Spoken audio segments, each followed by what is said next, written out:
Yes. Thank you. Alright, you can start. Hello, congratulations. I think this is your second holiday campaign already with Home Credit. Yes. Since they introduced ka last Christmas, Yes, di ba? yes. So ano yung main reason mo bakit mo pinagkakatiwalaan si Home Credit to become a brand ambassador?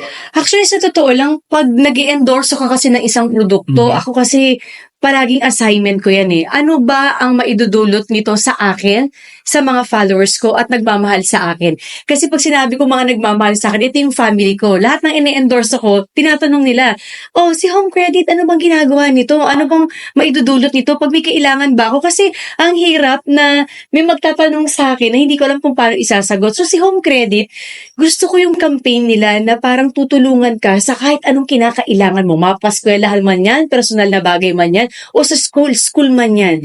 So, nandyan si Home Credit na ibibigay sa iyo yung kinakailangan mo na 0% interest, na hindi ka mahihirapang kunin at bayaran. So, para sa akin mahalaga yun kasi hindi naman lahat ng tao, lahat ng gusto nila makukuha nila right away. Pero dahil nandyan si Home Credit, lahat abot kamay para sa kanila na hindi sila mahihirapan. So, for me, gusto ko yung advocacy na yun kung paano nila tumbukin yung Pilipino sa pangangailangan nila. Oo. I-start muna namin si Marian Rivera as an actress. Focus tayo si Marian Rivera as a mom. Ano yung connection mo as a mom to Naku, syempre, ano yan, in general na yan. As a mom kasi alam natin na maraming needs ang pamilya natin. Kay grocery man yan or anything man yan. Pero ako kasi more on focus sa school. Sa school kasi ang daming kailangan eh. Dati papasok ko lang sa eskwela, may papel at saka ballpen ka na, okay na. Pero as a mom, pag pumapasok yung mga anak mo sa school, iba na ngayon. Kailangan mo na ng iPad.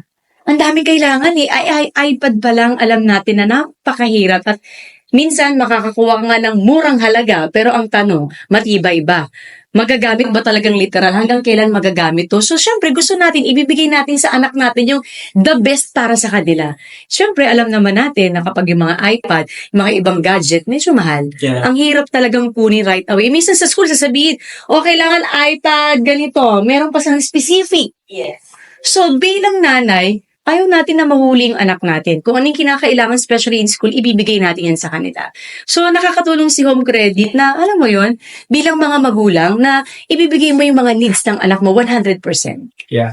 Last na lang for me before pa papasa sa mga media friends natin. Okay. You were quoted kasi in an interview na when you choose your brand to endorse, it's not just for endorsing them, but parang ito specifically, advocacy na siya for you. Aside from what you've explained earlier, paano pa siya naging advocacy for you? Advocacy kasi, nagiging advocacy sa akin kapag yung mga tao sa paligid ko nagagamit at nalalaman nila yung gamit nito.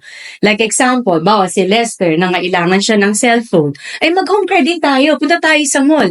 May card kami. So ano mo yun, madali para sa kanya na kunin itong cellphone na gusto niya.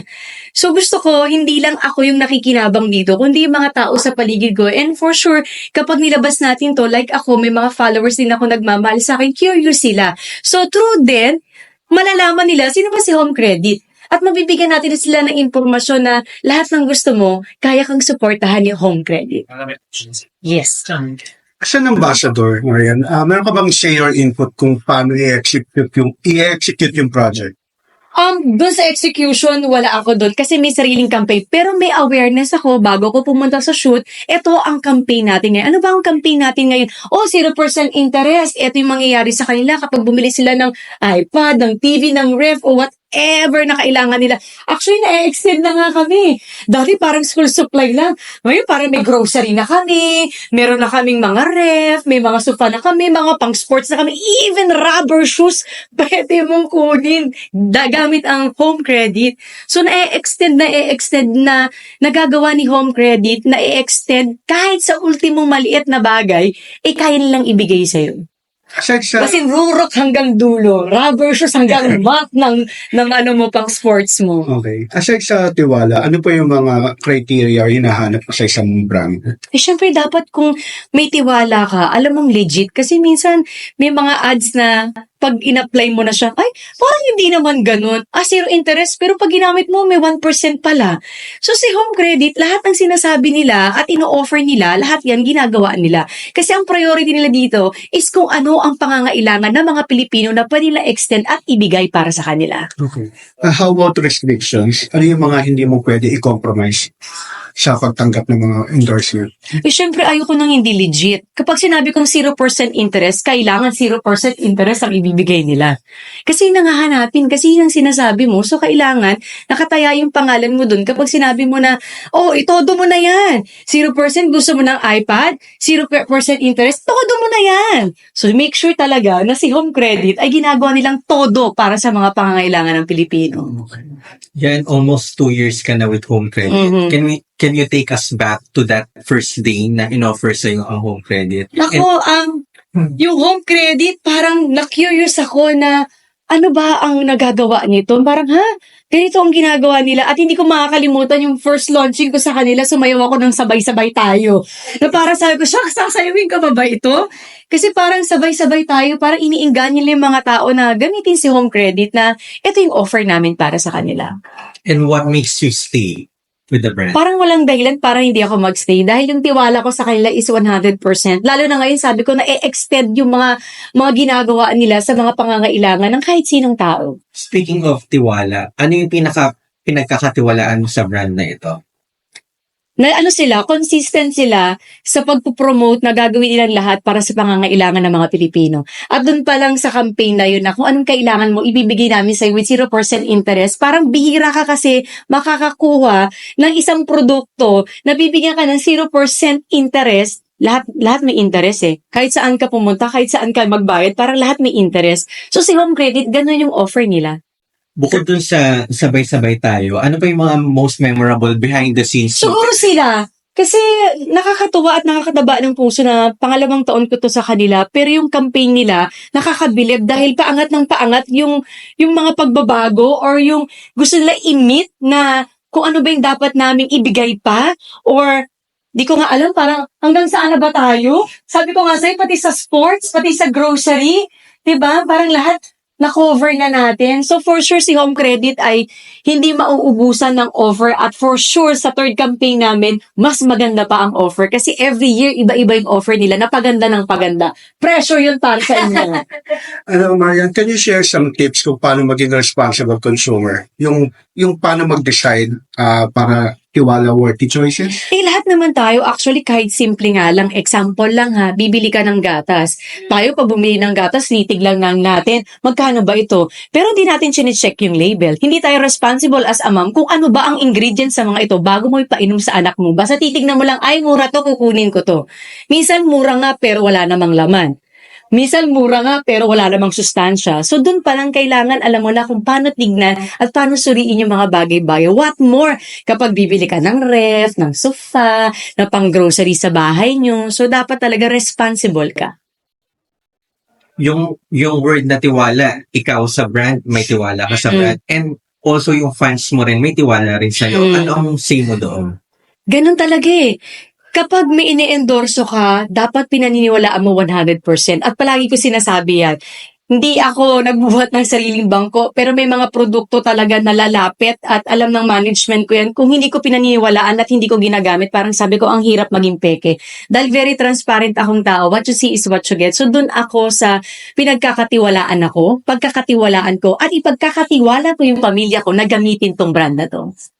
Last sa akin, ano yung gusto mong sabihin sa mga Pinoy na sumusuporta sa pagtitiwala mo sa Home Credit? Maraming salamat sa kanila at naa-appreciate nila yung ginagawa ng Home Credit sa lahat ng pangangailangan nila. Sabi ko nga, paskul man yan, sa bahay man yan, o personal mo mang pangangailangan. Nandito ang Home Credit para tulungan ka at kailangan ito todo nila, lahat ng gusto nila. Habol ko na lang, baka you can share some projects ng Some projects, ito yung balota, kasi natapos na yung balota sa Sinimalaya. Ang dami namin nakuha mga request na baka pwedeng lang mapanood. Kasi di ba sa Sinimalaya, parang 1 week lang siya pinapalabas, as limited lang siya. So, parang nag-usap-usap yung mga cinemas, NGMA, and Sinimalaya, na binigyan nila ng chance itong mga tao na ito na ipalabas namin sa sinihan. So, October 16, ipapalabas na siya nationwide. A little personal question na related pa rin to your career.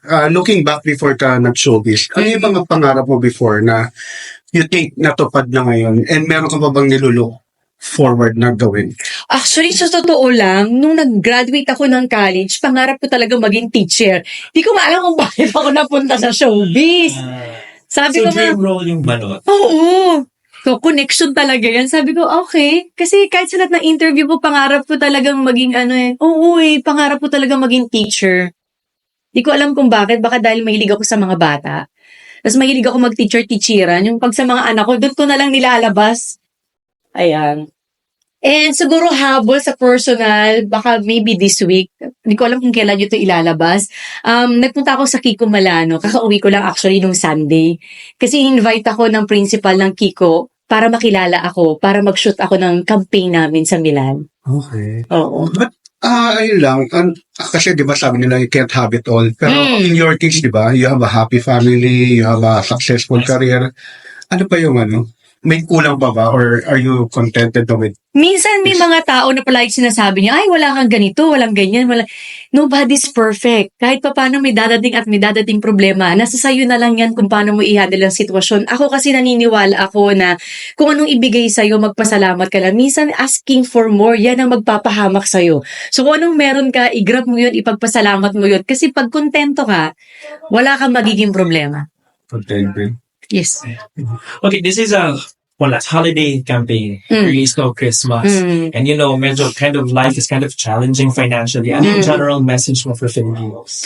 Alam mo mga Pilipino, nakakatuwa yan eh. Kahit anong problema dumating dyan, basta Pasko, may handa yan, magse-celebrate yan, hindi yan magiging malungkot. So ganun yung spirit ng Pilipino na nakakatuwa eh. Kahit anong mangyari sa buhay, lalaban at lalaban yan.